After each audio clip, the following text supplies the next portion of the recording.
Welcome back, everyone, to 1-2-3 Chess. And today we are going to go through our analysis, so part 2 of our Game 5 of the English opening. So Tom, would you like to do the honors and start us off? Sure. So I was playing white here. I knew that going into the game. I kicked off with the English opening, got a pretty typical response for it. Went over this a little bit in our last video. So far, no real surprises. However, here was, and I did think that was probably an inaccuracy. I actually thought in the middle of the game, oops, I probably messed up there because that pawn was hanging. And yeah, the engine did agree that I shouldn't have done that in the order that I did. But I did, and Luke didn't take it, and so we ended up going into a pretty main line there. Then I moved the pawn forward, and I thought this was interesting, and we'll see this move in the game that we went over later. But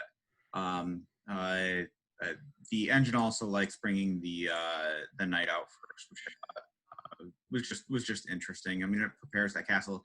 The thing that my biggest reason for not doing that, and this is why I am just so uncomfortable playing this opening in general, is when I'm bringing that knight out this early, that's so terrifying to me. Like that is so scary to look at a board state, because I have not done anything to develop my two center pawns.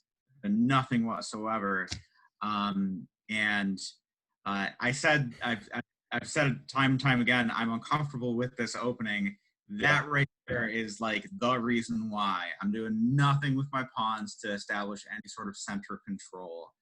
Well, I was just going to say, piggybacking off that, Tom, I would just say in general, I think your mindset is wise. I just think that it's just kind of, it happens to be that in this particular structure, that a better option could have been taking the knight out first. But I think most people, especially like, you know, what we've learned before the level we're at, may fall the opposite. And I think, you know, anyway, for what it's worth.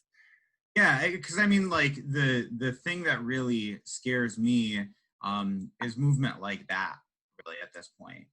And I mean, I recognize that it's really not as scary. It's probably not as scary as it looks, right?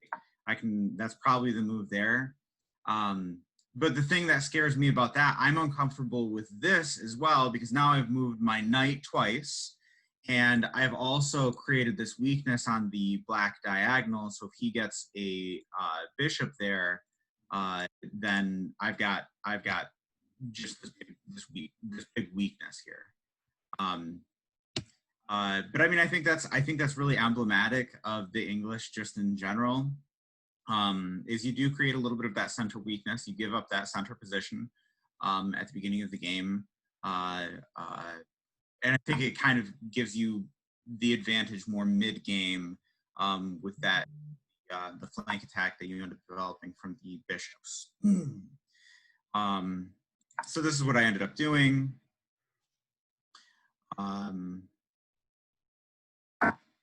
And you know, aside from those two errors that I had mentioned before, this was all pretty straightforward. And there's that flank that I'm talking about now, and we had gone over that. Now I've got the two bishops there that are bearing down in the middle. So I don't have that pawn structure in the middle. I don't have that strong pawn presence, but I do have a lot of attacks going into those squares, and that's kind of what the name of this game is. So this one, I had originally identified this as the move that I wanted to look at and see what the engine thought, because this is where I had really started to get into a place of like, I don't really know, you know, what the correct move is, but I did know, I said I was going off of the theory that I know that I'm supposed to be dominating the white squares. That's also emblematic of playing the English. And so I felt like that was a pretty solid place. You know, I've got my queen in line with his king. Again, just one more attack down that center of the board. and it's a flank attack. And actually, the engine identified that as the best move. So awesome. Yeah. So I actually ended up going with a different one. I went over my explanation for, going after this bishop. Again, I'm trying to get rid of the white squared bishop because I'm trying to dominate those white squares. This happened, and this is the move. My next move here ended up being the one that I really took a good hard look at. And Luke, I'm actually looking for some input from you because I don't even know how I feel about what the recommendation was here. So what was it? I ended up doing this, okay? And I don't think that was bad for me by any means, right? After this happened, I still get to take that bishop, right? And then we get into this position. But the move that the engine identifies as the best one is actually knight captures. Whoa. And I saw that. I did see that during the game, but didn't do it because, okay, so obviously that's the logical move for him. The reason why I'm able to do that is because I can attack the queen, right? Yeah.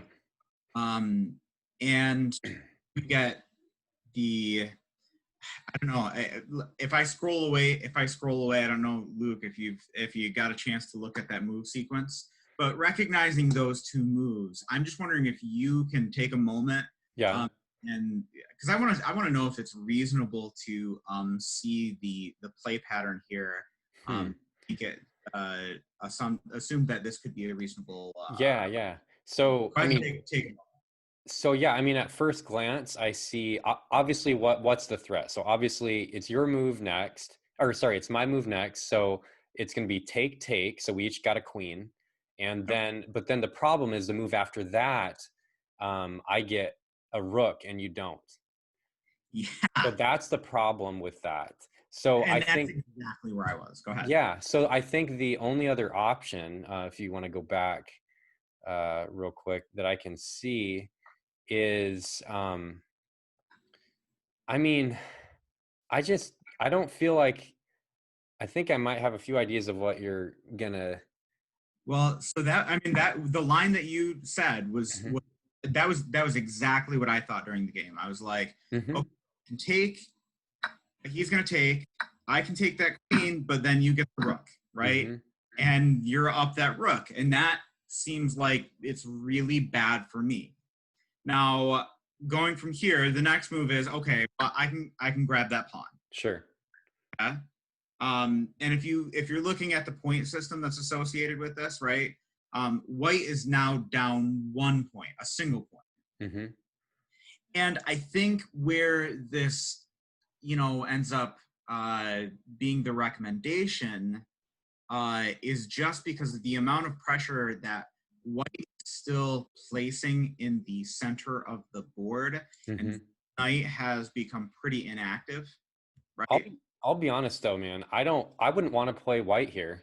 I really wouldn't. Yeah, so I mean that was kind of my feeling as well. But I mean I thought the next you've got to free up this this knight because it's under attack right now, right? So that's your next best move, right? So I used up a tempo to do that. Yep, you have to use up tempo to get that out of the way. Well, from here, and here's the cool thing, you still have this attack and Yeah, I see. So now you end up getting that pawn as well, and now you've actually made it even in terms of material. And you have that white square bishop that is powerful. Real powerful. Yeah. Like, really good. I mean, from here, I mean, I think this is as far as you would really need to see within this sequence a viable play. I mean, if I was thinking, I mean, because if I were to ask you now, which would you play here, white? I would probably play white. I think I'm right there with you, and just following like the best moves from here, and I didn't take it too far because I think this is like a logical place to stop. the capture actually was recommended, but then the bishop gets, and now this bishop is threatening here. Ooh, man. Right? And we see that happen. That's good. And now you got the bishop pair on the strongest diagonals possible. Yeah, I mean, I just think it seemed like, I think that move sequence ended up being really in favor of white. Mm-hmm. That was the thing that it got me. It really screwed with my head a little bit, because I mean, I saw this as a potential move. Mm-hmm. But I took my sequence to here. Yeah, because you'd have to look further. I think, and over the board too, when, maybe if we had a longer time control, we would have felt more comfortable to look further, kind of thing. I think that's fair. I mean, I think maybe the takeaway that I have to have from this is you can't win them all. For a 15-minute game that we were playing, it's probably, it might not be reasonable to see, let's see, what would this be? This would be, because you had done this move, so it would have been, oops, I went down the wrong sequence here. So 1, 2, 3, 4. Yeah.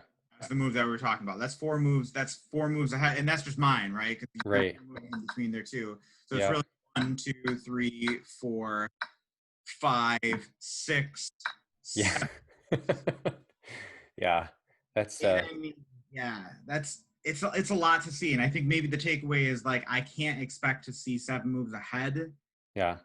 In a 15-minute game. But I mean, I don't know, and that's why I wanted to kind of have that dialogue with you as to whether or not you thought, like, is that something that you think I or we ought to be pursuing, is to be able to see the exchanges to that extent? I think my short answer to that question would be, we can't, well, piggybacking off what you said, you can't win them all, is you can't have too many of those types of moves in one game, or you lose all your time. So I think up to that, I think it's all contextual based on, like, because if you did that, you would have had less time on your other moves later on. So I think it's really, it all comes down to time management. And I know that sounds kind of superficial for me to say that, but that's probably my most adequate response. I mean, I think, well, we know this kind of positional setup now. So I think, it'll be easier for us in the future. But obviously every position is different in chess. So I think, I don't know. I think really it all comes down to time management. I think you and I were more than capable of seeing it, but I think, yeah, we would have had less time on other moves. I think the thing that makes me more uncomfortable, and I think this might end up being one of my key takeaways, is to not dismiss a material exchange in which I lose a rook in favor of a knight or a bishop and a couple pawns. Yeah. Because they are actually equal in material, and that's what you see. You see an exchange that ends up being equal in material. But my analysis stopped here only because I was like, oh, well, I'm going to lose a rook if that happens. And that was where my analysis stopped. But, within this analysis already, I had already gained that bishop. And if I had just looked one move further, right, like, what is there any other material that I can pick up from this position? Like, I think it's pretty easy to see, like, oh, well, there's a pawn that I can scoop up. That should have been that hard. And then when I'm looking at, I'm only 1 point down at this point. Yeah. I mean, I do think, I think it's reasonable to see, like, that knight has to move too. You're going to have to move that knight. Whether you move it to C2 or you move it to B3, you've got to move that knight. Yeah. And then knowing that you're wasting that tempo, I've got one more thing that I can do. Is there anything else hanging at this point? I mean, don't think it's that far-fetched to see.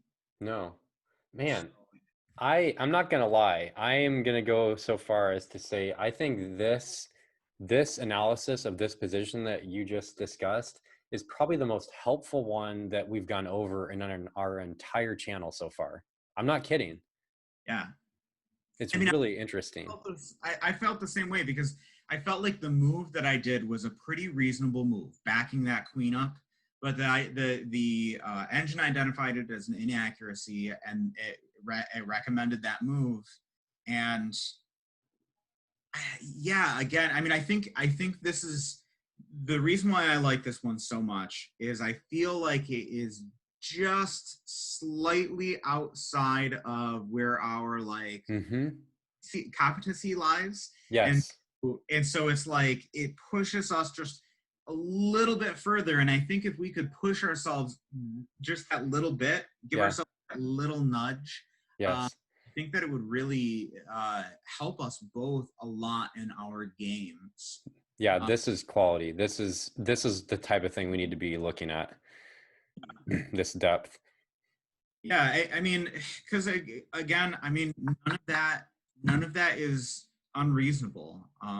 You know, seeing the queen exchange, seeing that you're losing a rook, but just you know, and that key takeaway, not giving up on an analysis following losing a rook after you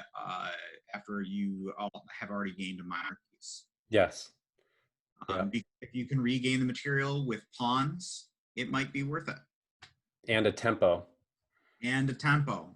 Yep, the pawns and the tempo.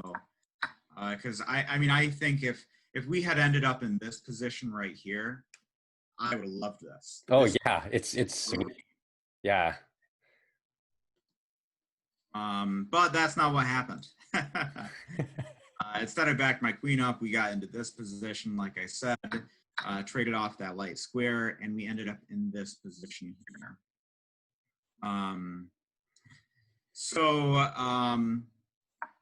All this ends up being pretty straightforward too.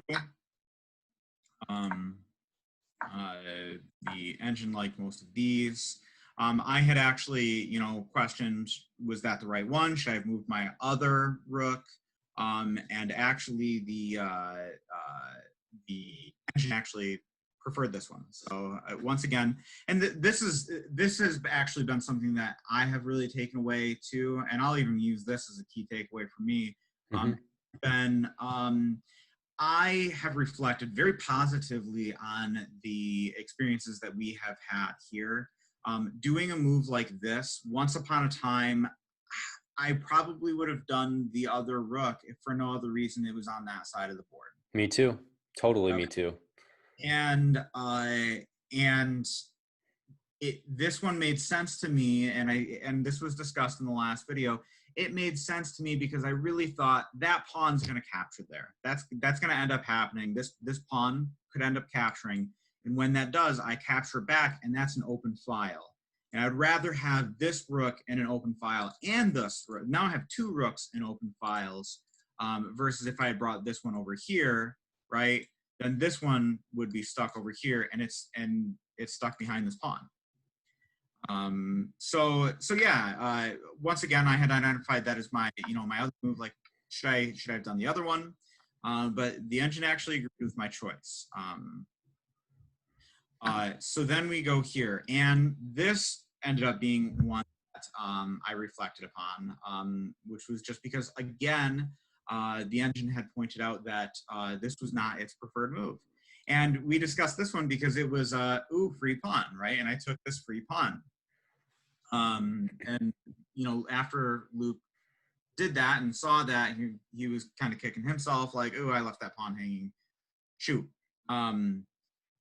Well, something that Luke had talked about in his analysis, the previous one, was in reference to, okay, you can identify like that's a good move. There's nobody that's really going to argue, even though the engine identifies it as being an accuracy.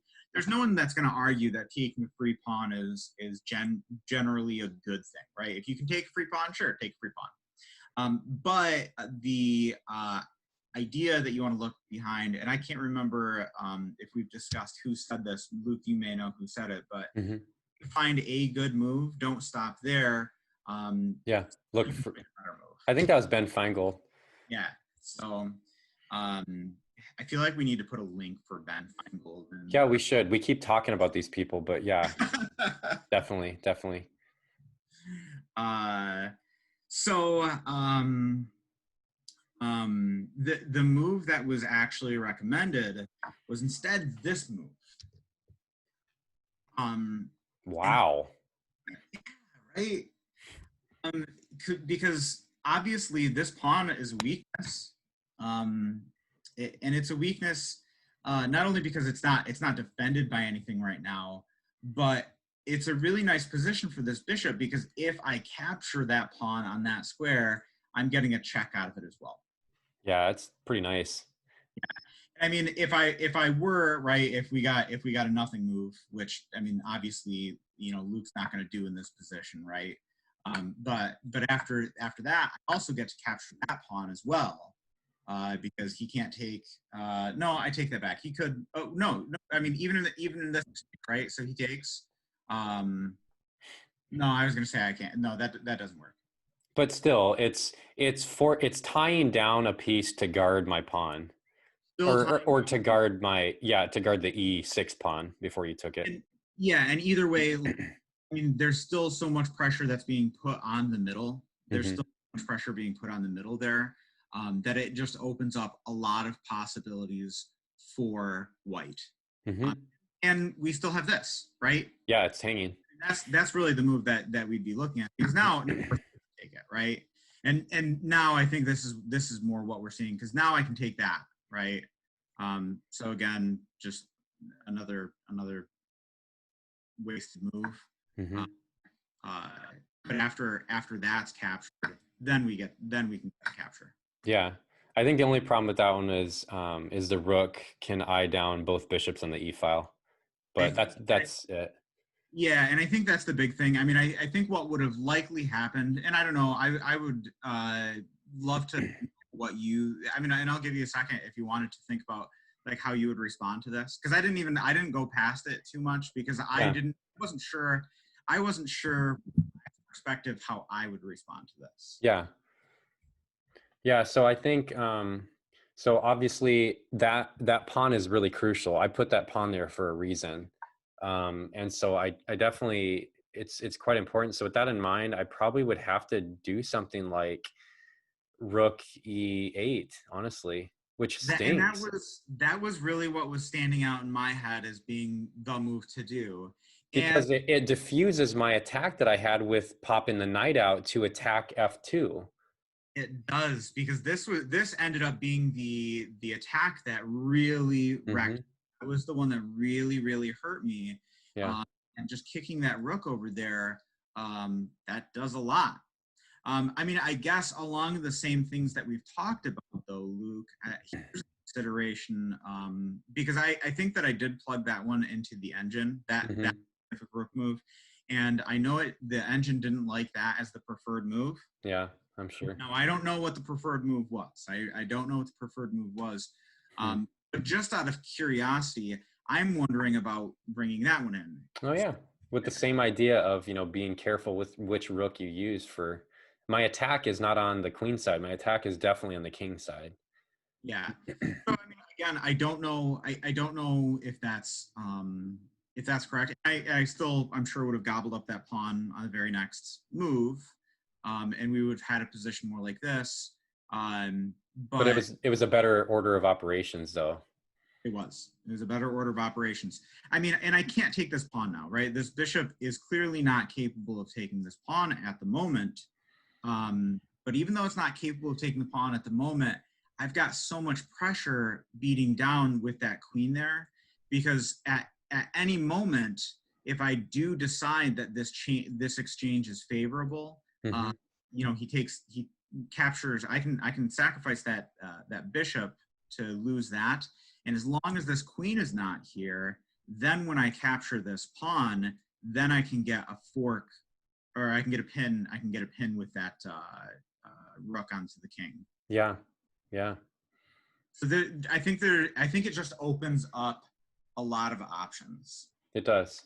And it gets your bishop, you know, your bishop's controlling two different places now in terms of, you know, it's eyeing B8, which seems pointless, but it's actually purposeful should you want to put towards the end game, get a rook to guard your pawn down that file. Right. And I guess with all of those, I'll give my third takeaway, and I'm going to forget all of these when you ask me to like restate them. But third key takeaway, and this is something that I say in every game that I play, not only in every game that I play, but even like I run a business, I own my own business. And when I'm having conversations with people in terms of like what I did for starting my business and what I do from my business plan development, there's a principle in game theory, and it's actually the principle, to my understanding, that most chess engines rely on, and that is options have value, and it can't be stated enough. And I know I'm going super far back here, but I want to hit this point home. The idea that options have value, because that's what we're really seeing right out of that bishop going there, is we've created an additional option for that that check. I mean, anytime you have a check, you're creating a forced move on the part of your opponent, and forced moves are always worth considering. The idea of options have value is most emblematic. You see in actually openings. The reason why this right here is considered to be like one of the best openings you can do is because, again, it's the options that you create, right? You are opening up these two big diagonals for these pieces just by that one pawn move. And so I think that's really something. Obviously, that's not what this game was about. We didn't do that wrong. But I think that the principle of options having value is always something that you need to keep in mind as you're playing the game. Totally. So we go along here. We get recapture. And then here was this knight move that just scared me to death. And this is where I ended up blundering. This is where I lost it. And it's funny because even in my analysis, so this is what I ended up doing, is I ended up bringing that rook out, which Luke, this was the option that we were talking about in terms of don't just take because you can, because he first did an exchange of pieces prior. Yeah. But I had left that bishop hanging, and so that was we had identified that blunder. I thought it was interesting that the engine it said this was a mistake. It didn't classify it as necessarily a blunder, which I thought was interesting. Yeah, that is interesting. Yeah, I mean, that's a pretty big material advantage going to Luke with the way that the exchange worked out.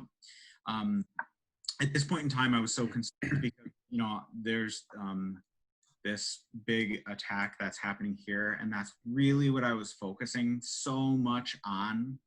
And I had said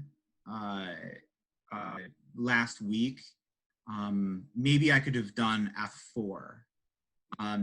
Well, I hadn't really explored that too much, but yeah, F4 doesn't work out. It doesn't work out at all. And that's because as soon as you do F4, bang, that is tragic there. Yeah, that's a doozy.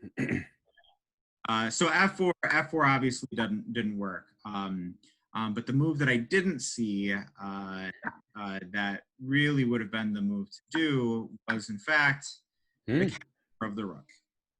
That's a good one. I didn't want to do this because I was thinking, okay, well, I'm just giving him that file. But to be fair, like I already have that file. I've got a rook file of my own, right? And there's so much pressure here on this square. That's what I was really worried about. Well, that relieves the pressure. I'm giving him the A file, but it seems like the A file is a little bit better to be given to him right now. I'd rather have him there than on the F file. Yep. Yeah, that ends up being take. And then after that, I can bring my my bishop out of harm's way. You know, because I mean, obviously, like after the capture, you know, that bishop is hanging. I didn't do anything to address the hanging bishop. He can't take it because, you know, then I get that, and that's. Can I ask you a quick question? Yeah, go ahead. What is, do you know what did you get a chance to see what the engine saw for when you move, if you were to move the bishop like you just showed it to F4, like what the engine thought of that? Instead of the rook? No, I mean, if you did what you just showed, like where you took the rook first and went through all that. Took the rook, and now, okay, yeah, like right there. Did the engine say what that was? I'm just curious because the concern I have is then what about E5? I don't know. Maybe I'm missing something. Oh, E5 is definitely what I had been looking at as well, and I think if I remember correctly, there might be something to do. I mean, I think the safe point of retreat is here. And then what about H6? I think we can do this. Oh yeah, because then you could plop into C5. Yeah. Okay. Yeah.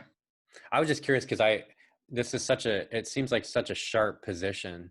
I mean, everything's kind of hanging on, you know, it's like a web. Everything's hanging on, you know, how it continues. No, but I mean, I agree. And it was actually, I had that same thought, Luke. I had thought like, you know, I'm uncomfortable putting that there because, you know, that move deflects me. And I think intuitively my mind goes to, okay, if my bishop is there, I see that and I'm retreating there. Nope, I can't do that. Yeah, yeah. I think that's where my head goes. Yeah, me too. Because, you know, moving up here, that's a safe square.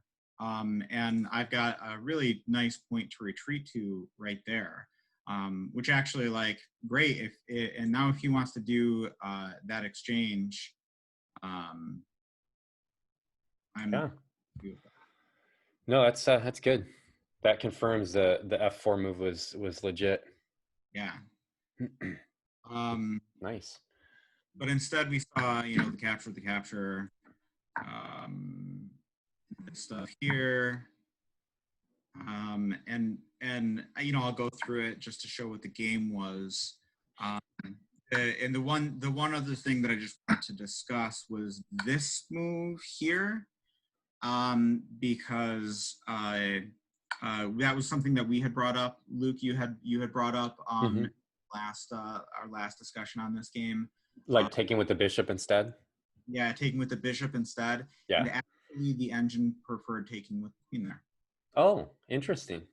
Yeah, I did think that was interesting. I couldn't tell you why. But we ended up getting this exchange. The engine didn't like my move there. It didn't hate it. After this is what. Yeah, diminishing breaking up the pawn structure by the king. Yeah. Yeah.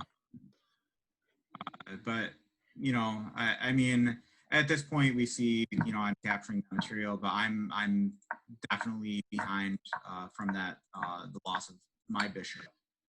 And then we get here, and that's game over. And that brings us to the end. All right. Nice. Well, for those of you guys watching our channel, like, I think you've probably pretty well figured out by this point that we're not like 99% of YouTube channels out there on chess. They're either usually from grandmasters or some sort of master level players that, you know everything about it, or they're from people that give like real ADHD. They're playing bullet games. They're, you got that glit and glamour. What we're doing here, we're actually taking you into a deep dive in our own thought processes, and we are improving. And if you track with us, again, I'm not just saying this to promote our channel, like, it actually works because we're doing the hard work, we're doing the homework in this kind of analyzing that actually gets us from here to here, because we're able to not only think moves further, but all of the types of logic and strategic elements and motifs that go into chess were encompassed in this. So I'm super stoked. Like, I think I wouldn't have spent 1 second less than that, Tom. I think that was fantastic. I'm sorry. I felt like I did go a pretty long time, but no, I really liked that analysis. I really enjoyed doing that one. No, this was perfect. Like I said, I think it was, I wouldn't have shortened it a second, because just such an enriching experience going through those. I mean, I feel like I've learned a lot already just today.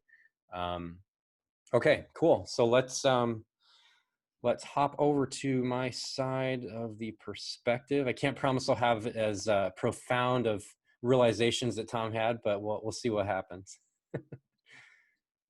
Okay.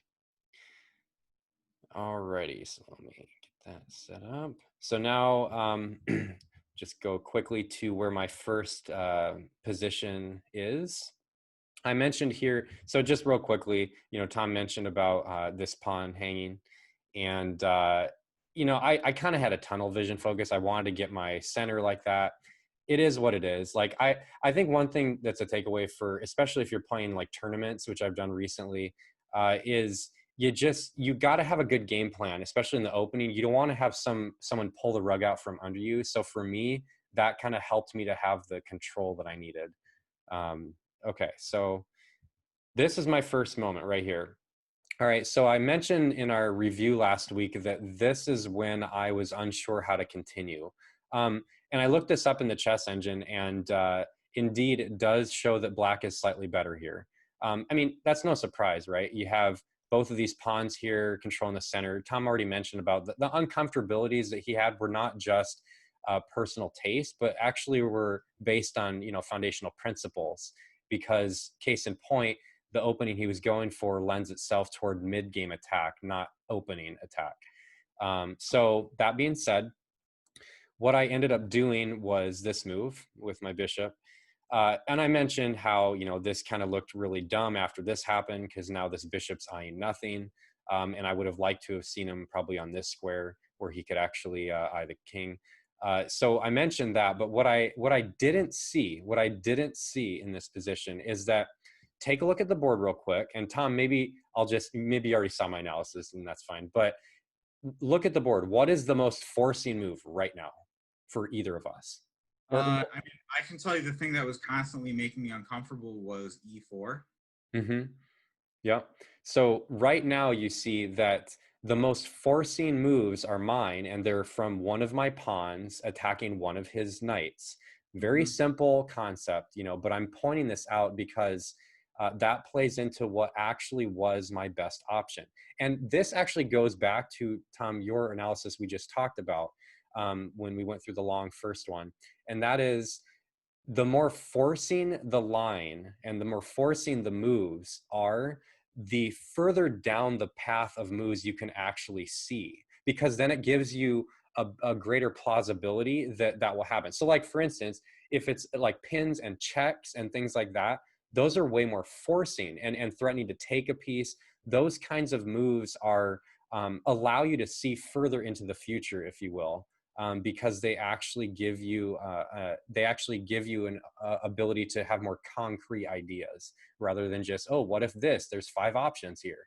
So with that in mind, my best move actually was not what you might think, but it was actually this one. And now, here's the cool thing about this move. It does not take a high-level player to see how the continuation would be. Let's just look at the logic, shall we? Where does this knight want to go? Well, he probably doesn't want to go over to the side of the board because then I can just kick him again with the pawn. All right. And then he also doesn't want to go back here probably because, well, what has he done? He's lost that tempo, and now this pawn here is guarding that square. And furthermore, doing something like this is really not so great either because he's given me a great spot for my knight, and I'm just dominating the middle there. So, you know, well, not to mention the fact that I just took a free piece. Let's just point that out right there. So what does that leave us with? Well, one spot. So right there, you can see that because this was such a forcing move, I knew for sure that's where he would go. Okay, so now I'm not going to move it. Now we got to see what's next because we're visualizing this. So, okay, so after I move there, Tom goes here. So imagine Tom's knight there. Okay, so after this point, then the next move, what's the most forcing move again? Knight. Exactly. So now visualize my knight has just taken his knight. Okay, so my knight's there. And what's going to happen after that? Take with my pawn. Exactly. So now visualize the pawn there. So now this knight's gone. This knight's gone. This pawn is here. Okay, so now going through that, let's, so here we go. Here we go. Here we go. So we just visualize this point of the game when everything is simpler and the control has kind of been asserted in the middle, and now I come up with this. So there is not, I would guess there's probably nobody who would prefer white in this position. And in fact, if you're looking at the engine analysis, you'll find this is actually almost a point better for black in position. Why? Well, I mean, again, it doesn't take a rocket scientist to see this. Like, I got all kinds of places for my bishops, pins in mind. My knight's in a good spot, a nice, easy castle. I can start advancing my F pawn with the bishop taking. I have a ton of space. I can start advancing these pawns. Everything is going for me here, and it's a lot simpler than it was before. So, and all of that came down to looking at what the most forcing move is to clarify the center happenings and simplify the position. And the placement of this pawn right here for white just is awful. I mean, ignoring the fact that there are doubled pawns here, like the big thing in the English is wanting to have that open diagonal, and with that pawn there, it just shuts everything down. Exactly. So really, your only hope in this position is to somehow at some point after you've castled, then opening this up to advance it, exchange it off, so then you can kind of get your bishop out there and kind of advance this pawn. But that takes time. That takes moves, and by that time I already had an attack going probably. And well, there's so much going on. Like I can also take a check here, but even if you castle, which is probably your best move here, it just doesn't parry the threats. And again, this is a winning position for black if played properly. So that's my first one. And then as we progress further, so again, instead of doing that, I moved the bishop, castled, making the bishop look dumb. And then we mentioned how this is exactly what Tom wanted. I mean, he wasn't even trying to get it, but now he got a free place for his bishop to just own that diagonal. So this happened. Okay, so this is right where we had that very awesome discussion from your perspective. We're going to take it and kind of flip it here now and look at it from what black had as options. So right now, again, I'm gonna kind of come back to this notion, but I want to state this right up front. What is the most forcing move for black right now? Any ideas? Let's see. I'm not saying good move. I'm saying forcing move. It could be a stupid move, but sure. I mean, H6 is pretty forcing. Mm-hmm. And yeah, so maybe that would be the most, but what's another one that may not be as good of a move as that one, but is allegedly the most forcing? Like you have less options of what you can do. Let's see. I'm thinking, yeah, capture there. Wouldn't I just be recapturing with my knight? Yeah, you would, but that's what I'm saying. Like it's a dumb move, but Definitely forcing. Yes. yeah, yeah. Sorry. Definitely Yeah. So just to clarify for all you guys, like what Tom said was a way better move. I'm not saying this is a good move, bad move, but that it needs to be kept in mind. It needs to be kept in mind. Why? Because whatever sort of concepts and lines I could come up with in this position, if they in some way, shape, or form revolve around the most forcing moves for me, then something can happen. And I'll show you exactly what that is. Now, I mentioned last week how when I moved here, what was my logic? My queen moving there was with the intention of bringing yet another piece, not just a queen, a rook, to guard here, because I saw it was being hit by 1, 2, 3, and even 4 if he wanted. So that was the idea. I knew that. So what I had done here in doing this move, what statement does that send to Tom right away? Well, it sends the statement to my opponent that I'm resigning my bishop to be exchanged off by your knight. And, that's fair enough, because that's exactly what the logic, that's exactly what the idea I came up with was. And it wasn't a terrible idea. I had some reason behind it. And by allowing this pawn to take it, once he took me, I did fortify this spot. So I got what I wanted, and it wasn't terrible. But there's something better, and the reason why it's better is the same reason as the first position we just looked at earlier, and that is it capitalizes on my most forcing move in the board. So what is that move, would you ask? Well, one thing that I need to say before I move it is because I saw him taking this bishop, which is the best move, and indeed it was, I did not look further to see, could I move that piece anywhere else to prevent that? And so I could. And there's this square, there's this square. There's two moves that I could, now obviously this doesn't look super great. I mean, it doesn't take much thought process to see that that's a pretty lame, that's a pretty lame spot. But what about this?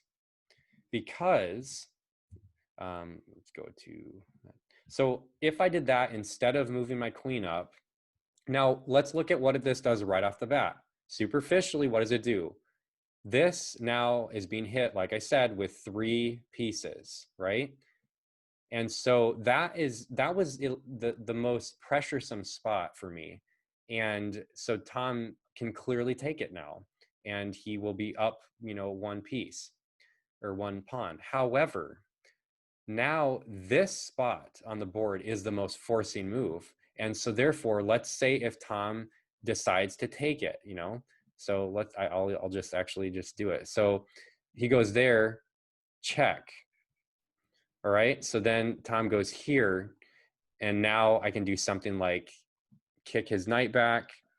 Now, the point is, I actually didn't go in depth at this point, but what I'm trying to get at, even aside from that, let's say I go here instead. Okay, so then he goes here, I go here, and then things start to get really sharp really fast.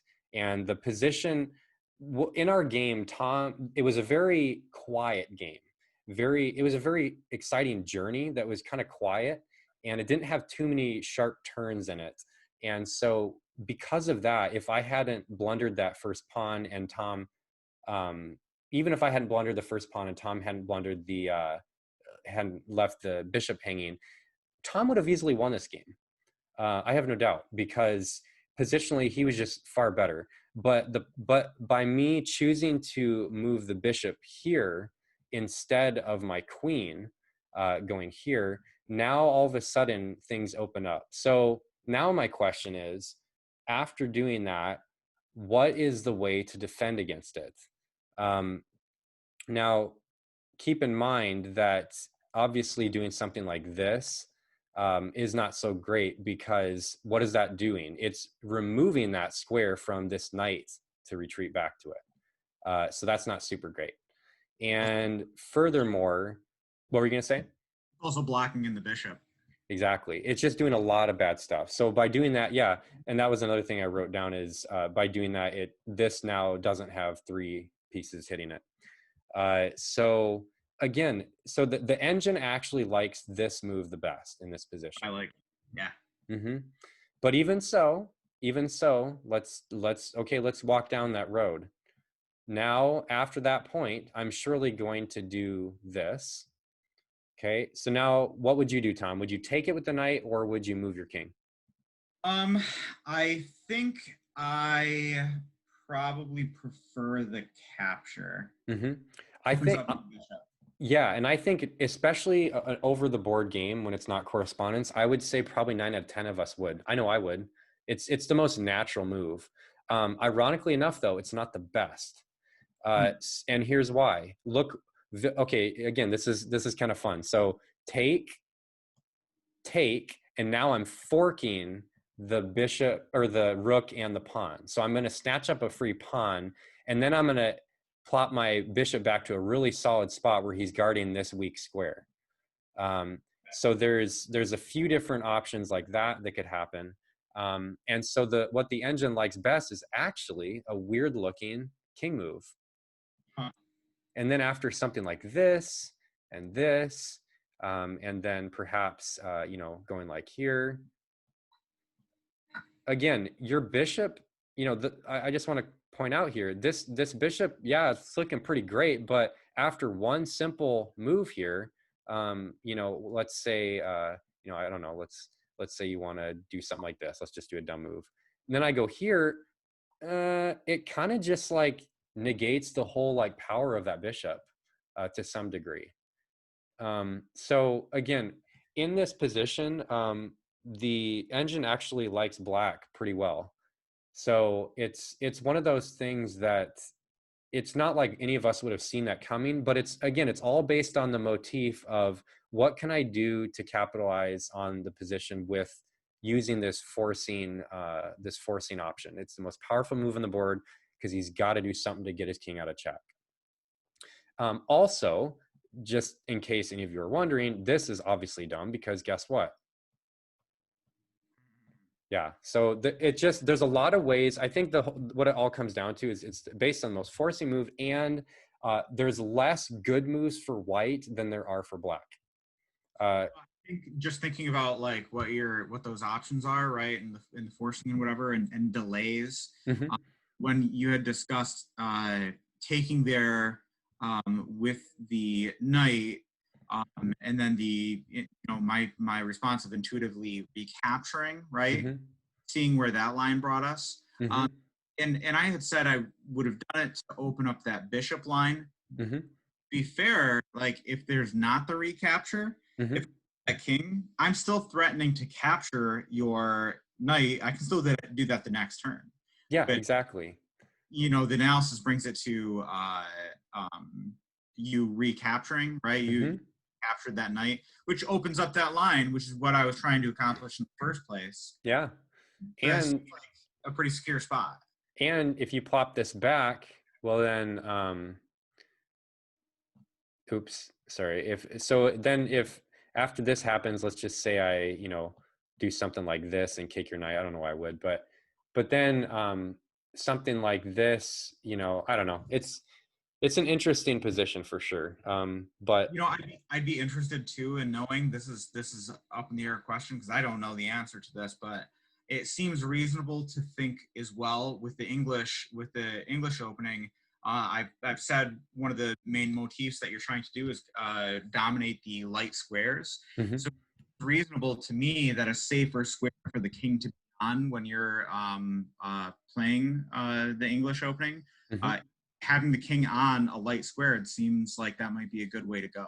Yeah, I agree. I think the only thing to consider in that, which again, you already knew this, but is this square now, unless you move a pawn up, if let's say our rooks are gone, then all of a sudden you have back rank potential concerns because the king cannot escape to anywhere. He has no escape squares. But that's, you know, that's the only thing to keep in mind with there. But yeah, I agree. I mean, your goal is to dominate the white square, so why not have the king on one?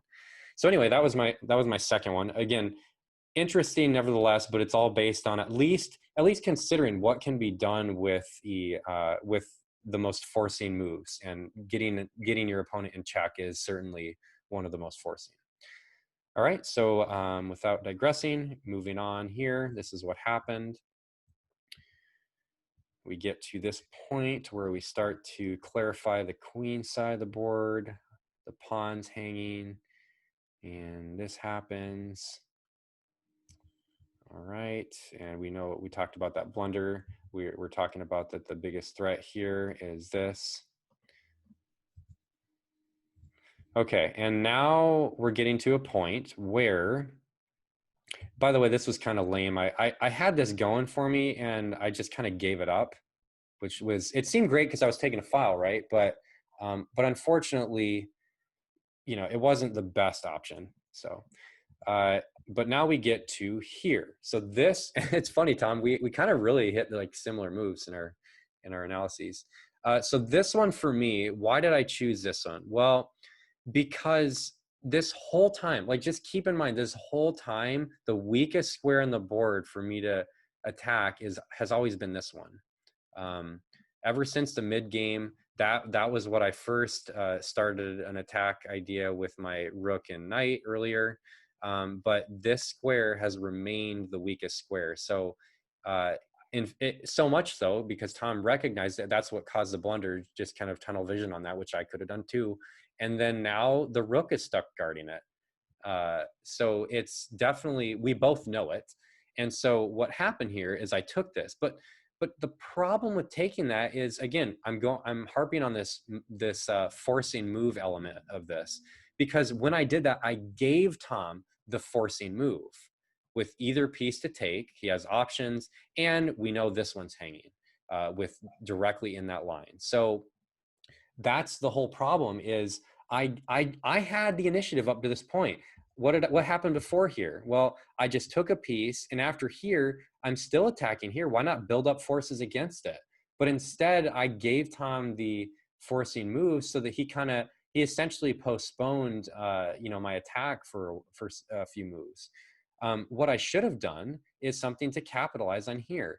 Now, at first glance, you're like, okay, well, Luke, like maybe something like this, but then he's just going to take this pawn. That's not very good, because now this pawn's getting more scary. But there's actually something a little bit stronger, and it's all because of tactics. And that move is knight taking it. So first glance, isn't it crazy?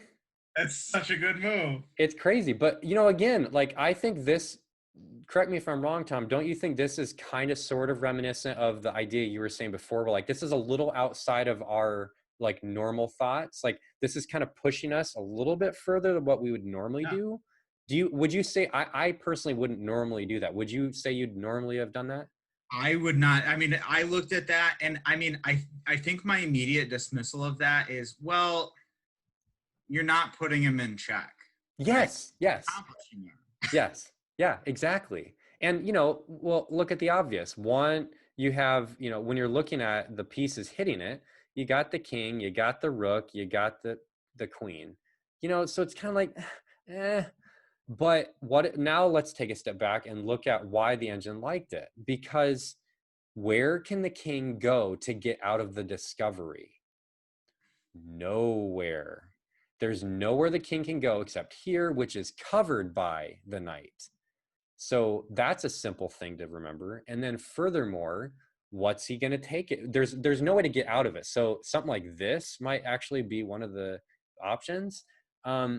But, you know, you don't want to lose a rook for a bishop. So that's kind of going to happen here. I mean, it's another piece, but here's the problem with that. So let's walk down that road. Okay. Take, check. And this is, okay, this is really bad for white. Like, this is really not good. You obviously you can't move. This is all you have right here. So now that piece is going to be pinned for quite some time. So now I can just have a heyday. You know, I'm going to start snatching up pawns, and you know, I'm sure there's better moves out there. But the point is, this is not good for white. This is definitely looking like a mating web coming very soon. So let's go back here real quick. So I talked about this is probably the best move. And when I checked it against the engine, yep, this is the best move, because you got to get out of that discovery. I mean, this discovery is coming, but you got to have an escape square. So after this happens, something like this could happen. So if I move my knight there, now I would take on that you moved forward. I would too, but the problem with that is that now the king's attacking it. And so with the king attacking it, it diminishes my options to continue to progress. Now you're going to like G5 or something like that. Mm-hmm. So that's what I would have done too. That's what I would have done too. Get another pawn. But by doing that, it's, again, where does my knight want to end up? How is the mating web going to come about the most adequate way with most efficiency? Okay, so if I go here, then after that move, well, I mean, here we go. And then after something like this, well, actually the engine likes this better, but either way, now, see, this is the whole reason why the knight goes there, because now the knight's hitting two pieces. Yep. And so, and this is where I think one takeaway, this isn't one of my main takeaways, Tom, but I want to state this. I need to understand how to use knights better in attacks. Yeah. They're very confusing for those of us who haven't really gone in depth with them. Like, there's a lot of sneaky stuff that knights can do and popping back around. And it's really, really, I think when you see grandmasters, you know, you watch Magnus Carlsen or one of these other guys play with, you know, a knight attack, it's crazy stuff. You're like, wow, that doesn't seem intuitive. Like, that's really, they were obviously seeing like 4 moves down. So yeah, so I'm threatening 2 pieces. And then after something like this, well, then knight takes, right? And then after this, yikes. Now my queen comes in here. This is overwhelming white's defenses. There is nothing that can be done to parry this threat. There's too many lines opened, and you know, there's this is the obvious threat, forking the queen and king. So that's got to be parried. But then in addition to that, at some point, if the rook gives up this file, the queen's going to pop in here, and then you know, it's just, there's too many things going on. So that all came about because this move here was the most forcing move, and the only way to adequately respond is to give an escape square for the king. And after here, which again isn't intuitive for us probably, it allowed for the knight to be rerouted to guarantee attacking one of the 2 defenders. So, and it's attacking the pawn too at the same time. So if you wanted to capture that, you could. Exactly. So what are my takeaways? Well, I've kind of already mentioned it, but definitely one of the things I'll just read what I wrote down in my blog. I said, exploiting weaknesses creates threats, and whoever has the greatest threat on the board controls the game. And so that means that, again, it comes down to forcing moves. It's not just having a threat. We can each have threats, but which threat has the most immediate danger, most imminent danger? That's what matters most. And that's where you can have counterplay, but if the counterplay can't either equalize the position or be stronger than the threat at hand, it's not gonna you know, fall. It's not gonna fly in court. So and so that was my first one. And then my second takeaway was, your pieces may have more move options than you first notice. Sounds really simple, but boy, did that open up possibilities of all of these lines that we've explored now. The position going back to going back to going back to here when I decided to move my queen instead of moving my bishop, this right here, just the whole game's changed. The whole game, it's become sharper. It really capitalizes on this square. So now the game up to this point, we were playing Tom's game. We were playing Tom's game. We were playing the English opening. We were following all of the traditional motifs. Tom had a solid setup, and yes, he blundered, but we could all do that. If he didn't, I think he would have had it. But if I did something like this, that would have definitely took us in a totally different trajectory. And so that's all because, again, I should have looked to see, is there another escape square that's a valid one for my bishop? And if he tried to kick it with a pawn, well, then I just end up on g6. G6 is a great guarding square for that bishop. So that's my two key takeaways: is the greatest threat in the board controls the flow of the game, and then you look for all of the options of where your pieces can move. Don't just resign to the simplest. Awesome, thank you. I think that was excellent. I mean, I think this was a great game to look at. I think this was one for the books for us. So totally. All right, so next we've got our Grandmaster game that we memorized for this one. We'll leave in the comments the name of the players that did it. Yes. But I was playing white in this one, so I will kick it off here. All right. And I like this because it was very different than the traditional. Because the idea here is if white plays here, now we have a King's Indian defense. That might have been what black was going for. That's what we got. What was this move?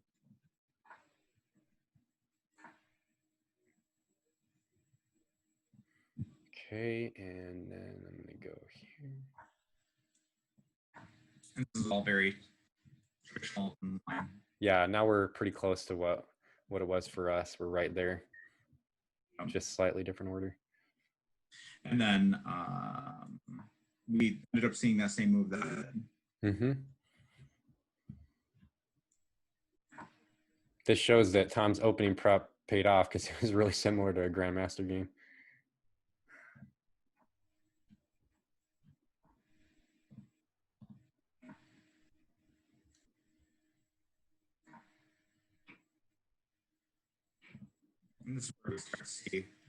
I'm not gonna lie, I would have not normally put my bishop there because it's behind a pawn, but it's with the idea that it can open up.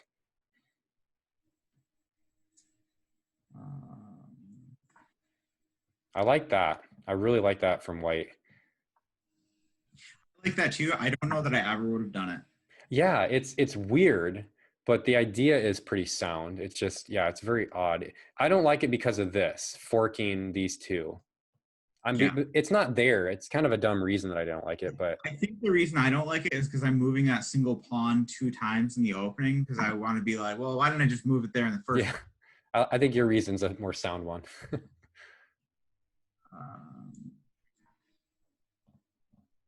Kicking the bishop, and again, all of us lower players are like, oh, I'm not going to have the bishop pair now.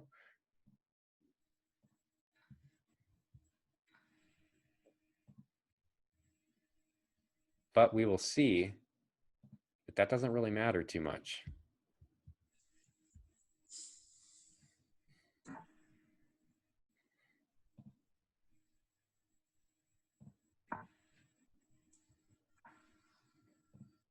All right, now we've clarified what file black wants to take.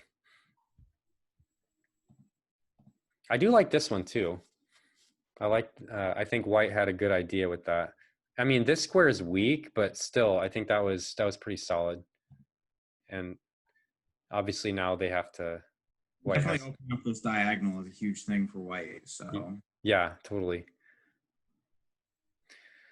Right, and then this move, that was pushing the F pawn like that. That's pretty. I mean, it makes sense, but it's a little bold. I mean, for me, for my taste. Same thing with this move here.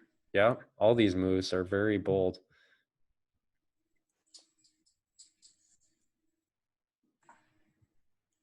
Intention of landing there if I can. Mm-hmm. So I'm gonna definitely stop it. That's a pretty nasty pin or skewer. Well, no, pin. All right, so then after there, I'm going to, this move right here, I don't think this move was super great. I don't see how it accomplished anything. It just created a target for white, and now there's no defenders of the king. I just don't see it. I don't see how so that. Transition to a king side attack for white here. Mm-hmm. Yeah, yeah.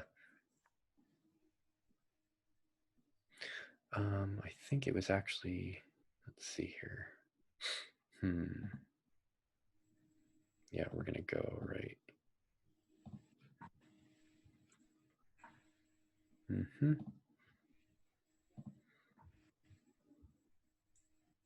It's beautiful how, you know, white just doesn't sweat here with all these attacks going down the C file and stuff. It just, no, he's just addressing them as they come, and it's not really too scary.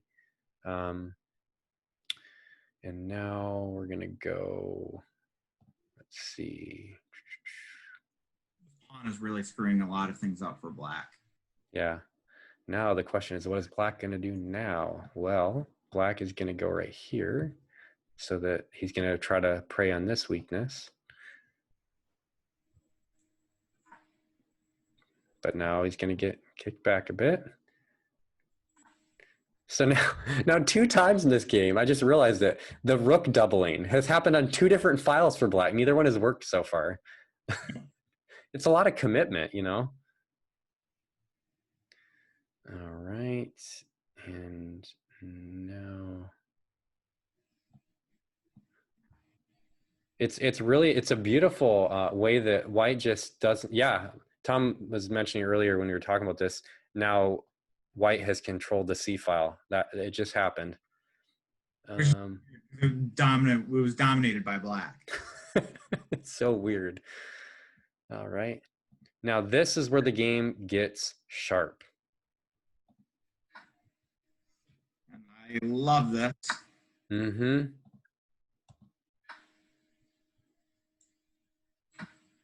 Boom. Running that. Yep.